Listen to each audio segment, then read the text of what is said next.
नमस्कार, मैं हूं एस्ट्रोलॉजर, वास्तु कंसल्टेंट एंड 10 महाविद्या गुरु मृगेंद्र चौधरी। आज हम आपके लिए लेकर आए हैं कन्या लग्न के लिए मार्च 2024 का राशिफल। फ्रेंड्स, अगर आपके लग्न में 6 अंक लिखा है यानी 6 नंबर लिखा है तो ये एपिसोड आपके लिए ही है। दोस्तों, कन्या लग्न का जो स्वामी है वो बुध है और कन्या लग्न के जो व्यक्ति होते हैं वो बहुत ही प्रैक्टिकल सोच के होते हैं। जमीन से जुड़े हुए हर विचार पर जो है बहुत सोच समझकर ही फैसला लेने वाले होते हैं। सबसे पहले बात करते हैं आपके स्वास्थ्य की। आपके जो लग्न में है अक्टूबर 2023 से ही जो है नीच का केतु बैठा हुआ है। ये आपको अलग अलग तरह की जो है स्वास्थ्य की समस्याएं देने वाला है। आपको माइग्रेन हो सकता है, आपके सिर में दर्द रह सकता है, आपकी नसों में दर्द रह सकता है, आंखों में समस्या आ सकती है, लो कॉन्फिडेंस रहेगा, सिर में चोट लग सकती है, तंत्र या जो है नजर बाधा का आप शिकार हो सकते हैं। ठीक है, नेगेटिव एनर्जी आपको प्रभावित करती रहेगी, कॉन्फिडेंस आपका लो रहेगा। अगर आपकी जन्म पत्री के अंदर भी केतु लग्न में ही बैठा हुआ यानी नीच का है और साथ में बुध भी नीच का है तो 100% आपका स्वास्थ्य जो है बहुत खराब रहने वाला है। ये स्थिति लगभग 1 साल तक बनी रहेगी। अगर आपकी जन्म पत्री में जो है बुध है उत्तम स्थिति में बैठा हुआ है तो फिर आप उसका पन्ना धारण कर सकते हैं। इससे जो है काफी हद तक जो है आपका स्वास्थ्य जो है वो ठीक रहेगा और जो बची कुछ समस्या है उसको आप कंट्रोल कर पाओगे। अगर आपका बुध उत्तम स्थिति में नहीं है तो आप केतु और बुध का अनुष्ठान करवा सकते हैं या फिर केतु और बुध के बीज मंत्रों का 1.25 लाख जप कर सकते हैं। इससे आपको काफी फायदा मिलेगा और ये 1 साल आपका काफी स्मूथली निकल जाएगा। बुध जो है 7 मार्च को मीन राशि में गोचर कर जाएगा। आपका 7 मार्च को बुध जो है मीन राशि में कुंभ राशि में मीन राशि में गोचर कर जाएगा और ये आपको बहुत नुकसान करने वाला है। नीच का हो जाएगा, आपका स्वास्थ्य और गिर सकता है। ठीक है, तो बुध का आप स्तोत्र पढ़ सकते हैं, बुध के बीज मंत्र का आप जप कर सकते हैं, दुर्गा देवी और गणेश जी की आप उपासना कर सकते हैं। इससे आपको काफी फल जो है राहत मिलती रहेगी। 26 मार्च को जैसे ये मेष राशि में गोचर करेगा तब भी अष्टम स्थान में चला जाएगा, तब भी आपका स्वास्थ्य जो है गिरा ही रहेगा। तो पूरा मार्च आपका स्वास्थ्य जो है उत्तम बिल्कुल भी नहीं रहने वाला है। मेडिटेशन करिए, प्राणायाम करिए, खासकर ब्राह्मरी प्राणायाम अगर आप करते हैं इससे आपको स्ट्रेस से काफी रिलीफ मिलेगी, वरना आप तनाव में बहुत रहने वाले हैं। अब बात करते हैं आपके सेकंड हाउस धन कुटुंब और वाणी के। 7th हाउस में आपके तुला राशि आती है, सेकंड हाउस में आपके तुला राशि आती है और तुला राशि का आपका मालिक हुआ शुक्र। शुक्र जो है अभी 7 मार्च को कुंभ राशि में गोचर कर जाएगा यानी आपके 6ठे स्थान पर, पंचम से 6ठे में चला जाएगा। तो कर्जा बढ़ सकता है आपका। अगर आप लोन लेना चाहते हैं तो इस समय में बिल्कुल भी लोन मत लें। 7 मार्च से 31 मार्च तक कुंभ राशि में ही बना रहेगा। इस समय में लोन बिल्कुल ना लें।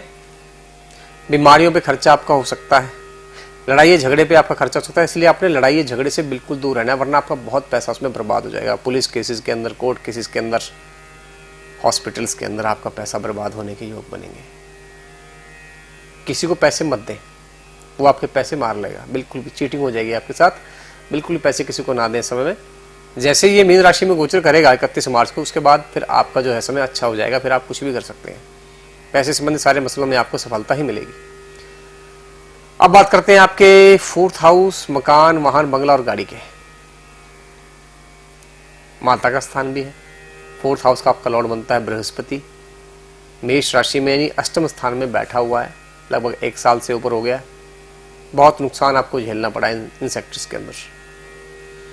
मई के बाद ही जो है बृहस्पति आपके 9th हाउस में गोचर करेंगे, तब आपको सफलता मिलेगी इन सभी कार्यों के अंदर।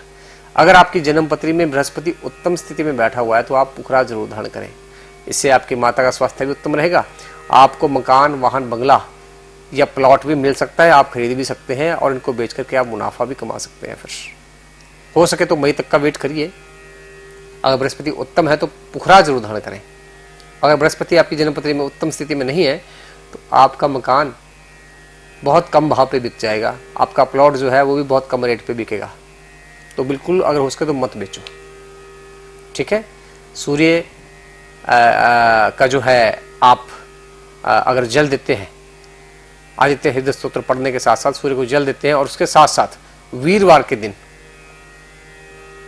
जो अगर आप बृहस्पति के बीज मंत्र ओम ग्राम ग्रीम ग्रौम सा गुरुवे नमः का अगर जप करते हैं और साथ में विष्णु सहस्त्र नाम का अगर आप डेली पाठ करते हैं, फिर आपको काफी हद तक राहत मिल जाएगी। सूर्य जो है आपको सपोर्ट करेगा, सूर्य 12वें स्थान का मालिक है, ठीक है, परंतु अगर आप उसको उत्तम कर लेते हैं तो कहीं ना कहीं वो जो आपकी जन्मपत्री में जान डाल देगा, ठीक है, और 4th हाउस के मैटर्स में भी आपको वो सपोर्ट करेगा। अब बात करते हैं आपके 5th हाउस की, यानी love, romance, education, intelligence, stock market का जो हाउस है। 5th का लॉर्ड आपका है शनि, और शनि अभी आपका कुंभ राशि में बैठा हुआ है 6th हाउस के अंदर, बहुत गलत पोजीशन में बैठा हुआ है। लव रोमांस में आपको नाकामयाबी मिलेगी। अप्रैल 2025 तक शनि यहीं पे बैठे हुए हैं। आपके लवर से आपका झगड़ा हो सकता है, बच्चों से आपका झगड़ा हो सकता है। अगर आप तैयारी कर रहे हैं, पढ़ाई कर रहे हैं, तो अगर आप हायर पोस्ट के लिए तैयारी कर रहे हैं तो असफलता आपके हाथ लगेगी, फोकस नहीं बनेगा, मेहनत बहुत करनी पड़ेगी और रिजल्ट अच्छे नहीं आएंगे। अगर आप बी ग्रेड या सी ग्रेड के लिए तैयारी कर रहे हैं, फिर आपको सफलता मिलने के चांसेस काफ़ी ज़्यादा बने हुए हैं। अगर आपका कोई कोर्ट केस चला हुआ है तो उसमें आपको सफलता जरूर मिलेगी।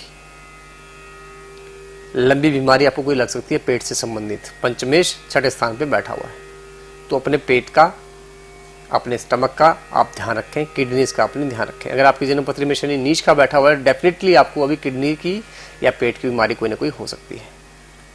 उस केस में शनि के मंदिर में आप 11 बादाम जरूर दान करें हर शनिवार, जब तक शनि गोचर कर रहा है कुंभ राशि के अंदर। इससे आपको खूब लाभ होगा। शनिदेव की चालीसा का अगर आप पाठ करते हैं, भगवान श्री रामचंद्र के पिताजी जो हैं दशरथ जी, उन्होंने शनि चालीसा लिखी है, अगर उसका आप डेली शाम के समय पाठ करते हैं तो इससे आपको खूब लाभ मिलेगा। अब बात करते हैं आपके 7th हाउस, जो कि मैरिज, पार्टनरशिप एंड बिजनेस से संबंध करता है।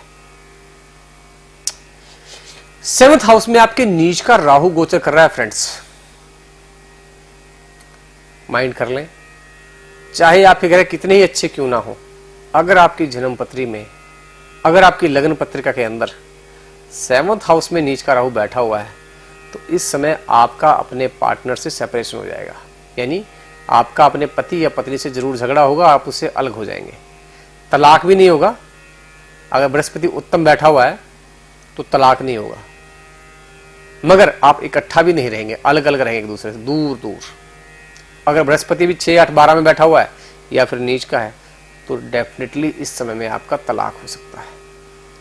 इस चीज को बहुत सीरियसली लें आप, और ये स्थिति आपकी लगभग 1 साल तक बनी रहेगी। भ्रमजाल पैदा हो जाएगा आपका आपके पार्टनर के बीच में, ठीक है। तो उस केस में केवल एक मात्र उपाय है कि आप राहु और केतु की शांति करवा दें, वरना छोटे मोटे टोटके आपको बिल्कुल नहीं बचा सकेंगे।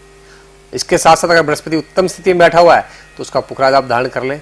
अगर बृहस्पति भी आपका खराब है तो बृहस्पति का भी अनुष्ठान होगा, तभी जाकर के आप बच सकते हैं, वरना कोर्ट केस कचहरी और झगड़े आपको बर्बाद करके रख देंगे।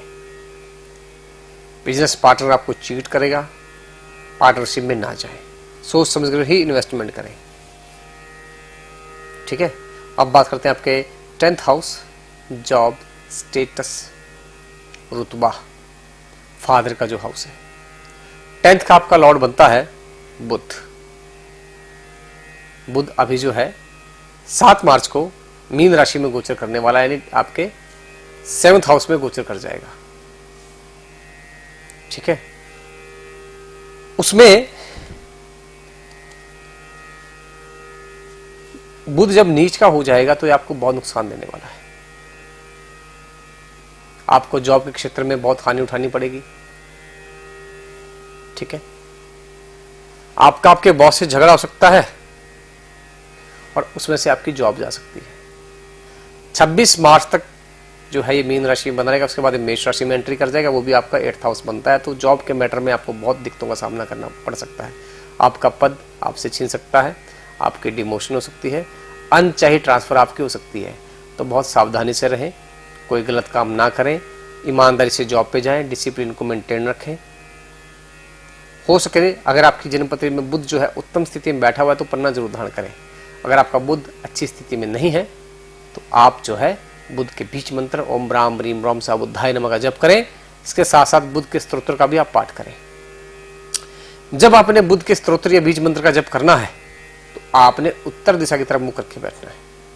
इसके साथ भगवान श्री गणेश के अथर्वशीर्ष का भी आप पाठ कर सकते हैं और दुर्गा चालीसा का भी आप पाठ कर सकते हैं। इससे आपको काफी फायदा मिलेगा। जैसे ही आपका बुध वृषभ राशि में गोचर करेगा अगले महीने के अंत तक, तब आपकी स्थिति जो है उत्तम हो जाएगी। तब आप जो है आराम से जो है रिस्क ले सकते हैं।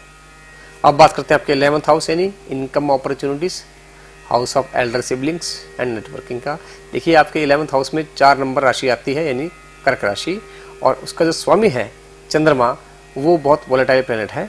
वो 2-3 दिन के बाद जो है राशि परिवर्तन कर लेता है। तो अगर आपका चंद्रमा उत्तम स्थिति में बैठा हुआ है तो आप उसका रत्न धारण कर सकते हैं। अगर चंद्रमा आपका वैडली प्लेस्ड है तो आप उसके बीज मंत्र या स्तोत्र का पाठ कर सकते हैं। भगवान शंकर की आप पूजा कर सकते हैं, इससे आपको खूब लाभ मिलेगा।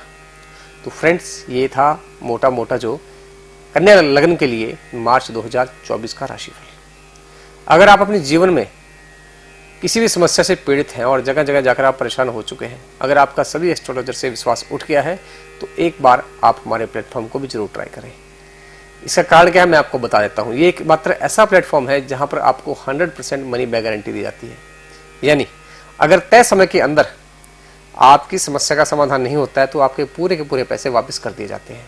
तो आपको रिस्क बिल्कुल भी नहीं है, बट गारंटीड सोल्यूशन आपको दिया जाएगा। ठीक है, इसी के साथ मैं मृगेंद्र चौधरी आप सभी से इजाजत लेता हूं। Good luck, have a nice time.